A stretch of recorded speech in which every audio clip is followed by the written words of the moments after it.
What is going on, guys, and welcome back to another video. And today is a bunch of topics, so we're going to start with the first one, but first of all, you know the drill. Roll that intro. Lifetime in repeat.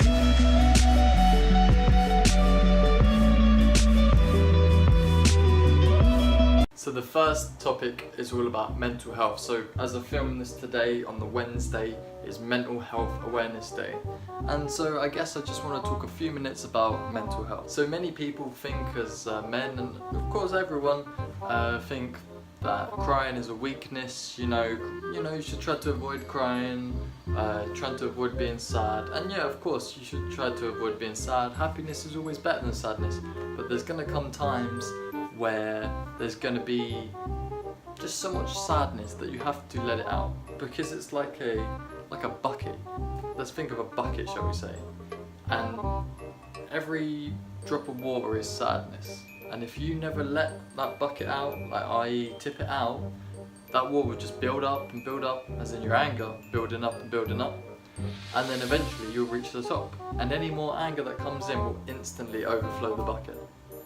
And that is pretty much a good metaphor, because when you have too much anger from being sad and you don't release it, you don't talk to people, you don't cry, you build it and you bottle it up, as they say, you bottle it up, all your emotions, and then it just takes that tiny bit more of anger or sadness, and you either give up or you just get really mad. And yeah, so it's all about preventing getting to that stage. It's all about, talking to people. Find a friend that you can talk to, a family member, anyone that you know that you trust enough and know that they'll be there to listen, because everyone needs a friend in time of need. It's okay if you're a guy and you need to cry. This is what this day is all about. If you need to cry, cry. If you need to be sad, because the more time you spend getting rid of those emotions, there's the less time that you'll be with them. Surround yourself with people that make you happy, people that let you express your true self, people that won't judge you no matter who you are. That's important. So take a moment, and if you know anyone in need, anyone who feels like they're a little bit down at the moment, go to them, give them a big hug, or even just ask, how are you doing, man? Just literally, or a woman, or how are you doing? Just ask how their day's going, and from there you can start a conversation. And sometimes even a little conversation can bring out the best venting, the best prevention, and the best happiness. So do that, guys. Next topic. It's been a while since I got my braces off. I don't want to come too close because I'm still self-conscious. They're straight. Pretty good, huh? And so yeah, since I've got my braces off, not too much has been happening, just wearing retainers, pro retainers. I've done a video about retainers, but honestly it's like wearing a gum shield every night, and then for the first week you have to wear them a whole week, and it's like, where's my mouth? Because at the start they're like really tight. Your teeth get used to them, but it's just like getting braces. When you first got braces, you felt like you had a bunch of rocks cemented to your mouth. And now you feel like you have a plastic gum shield cemented to your mouth, which is not cemented, but it is still there, and that sucks. But you haven't got braces anymore, and for anyone getting braces, or may have to get braces, or have got off braces, they'll know that the feeling is great. If you've got braces off, that is, you'll know that the feeling is great when you finally get those braces off. And you get the retainers, and yeah, nowadays you have to wear them for the rest of your life, more than likely. Sometimes they have to tighten retainers, but it depends. I just got the gum shield version, which, to be fair, I did get a good deal. I've seen some retainers which are like wire still, and they still have to wear the wire at night. I've just got like plastic gum shield retainers, which, I'm complaining a little bit, but compared to others, I shouldn't really be. So yeah, you can take these ones out. They're like the Invisalign braces. It's like braces with a difference that you only have to wear at night. That's a new name for them. No more retainers. And I guess the next topic I want to talk about is going back to uni. I've been back at uni for a while, but this applies to people going back to school, college, work, bed, pretty much me. So yeah, I've been back a while, and things, they start off easy. You start off writing your name, going through some rules, here's what we expect of you, blah blah blah, here's this and that, and then it just gets insane. Like right now, as I'm speaking, I have a report, an essay, a blog, and so much other stuff to revise. And typical student complaining about the workload and then going to sleep. But yeah, that's a student life, so we've got to appreciate that. Still commuting to uni, of course, the old well, I commute probably about 2 hours in rush hour it takes me to get to uni. Which, you know, if that's not dedication, I don't know what is. But yeah, no, uni's going well, guys. A little update for you, and I hope you guys are doing okay. Leave us in the comments down below if you started a new job or if you've gone back to work, college, school, uni.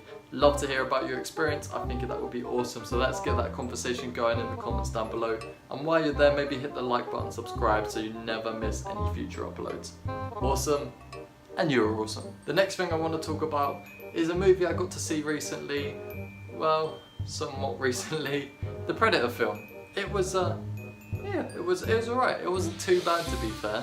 But you know, you can't beat the classics with Arnold. You know, get to the chopper. That's such a bad accent that I've done, but you know where it's from. And yeah, so you can't beat Arnold, but you know, it was good. There was like a new type of Predator. Spoilers alert from here on in. There was like a new type of Predator, something elder, and then at the end there was like a big surprise. But I don't want to ruin that because people might still see the film.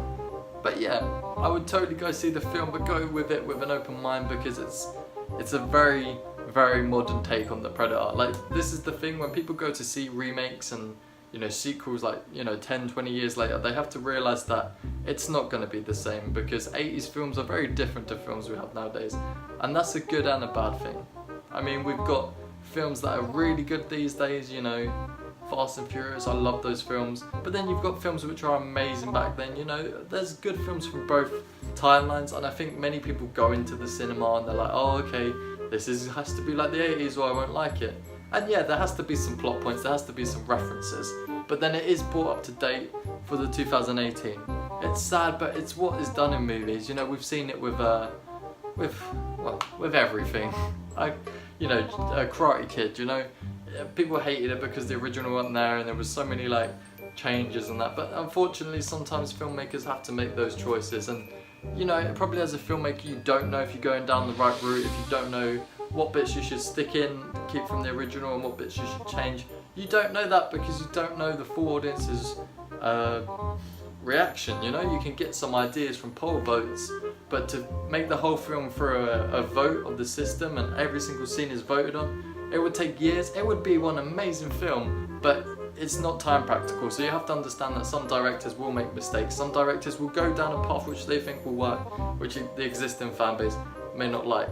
That was like a super deep reference, and I'm proud of myself for not slipping up with speech. And the final thing is a little bit of motivation for you guys. It's all about setting goals. So of course we have different times to set goals. We have, you know, New Year's Day, Eve, even when you set goals, you know, you might say, oh, I want to go to the gym, and like me, you know, you just fail away. Then you might have bigger goals. I want to go into university, I want to get this sort of job, I want to earn this amount of money, I want to get this car, I want to get X, I want to subscribe to Josh's YouTube channel. You should definitely do that. That's a goal you can choose right now. Go there. So yeah, we all set goals and we do it in different ways. We set goals every day, but sometimes we don't realise it. You know, when you're at work or you're at uni, you're like, oh, if I can just get to 12 o'clock, then I'm going to get to 1 o'clock. Or when you're on the treadmill, when you're like, can I just get to 5 minutes? Oh, then I've just got 5 minutes left and 3 minutes. You know, we all set small goals every single day. And, you know, we achieve those. And sometimes I don't think we give each other enough gratitude, because the big goals that we set are made up of so many small goals. And we beat ourselves up because a lot of the time we just go all out to achieve the big goal without seeing the smaller picture or the smaller goals. We try to get the big dream image, but little or not, we don't see the hard work behind it. If we focus on the small goals and we did that every single day, little by little, it will get to the point eventually when you've got that big picture and you don't even know it's coming. Of course, keep your eye on the bigger goal. Of course, important, but equally important, I keep messing up, equally important is to focus on the little goals. You know, like that speech I saw the other day, it was from a Navy SEAL, oh god, please don't mess this up, major or commander. He gave a commencement speech for university, I think it was. He talks about making your bed each day right. I will search it up and it will be very easy, but I'll link it in the description for you guys. Make your bed each day right, and you've started off by completing your first task of the day, and you do another task, another task, another task. You've done loads of tasks at the end of the day. Then if you have a bad day, you come home to a bed that's already made. Can you complain about that? I don't think so. So that's it, it's the random topics. I think it's better if I go through a couple topics rather than just talk stupidly amount about one topic. So yeah, vote on what topics you want me to talk to next week. I just did some Cobra Kai thing. But I will see you guys next week. Thank you for all the support on Instagram. Like, we combined with all 4 Instagrams, like your backups and personals and YouTube. Looking right now, we have over like 22,000. 22,000 people know my name. Yikes. Thank you for all the support, and as always, if you ever need to talk to me in the comments below. Any of my social medias. If you have any problems with life, if you need someone to talk to, if you don't have a friend that you can talk to me because I'm your friend and I love you. See you guys next Sunday.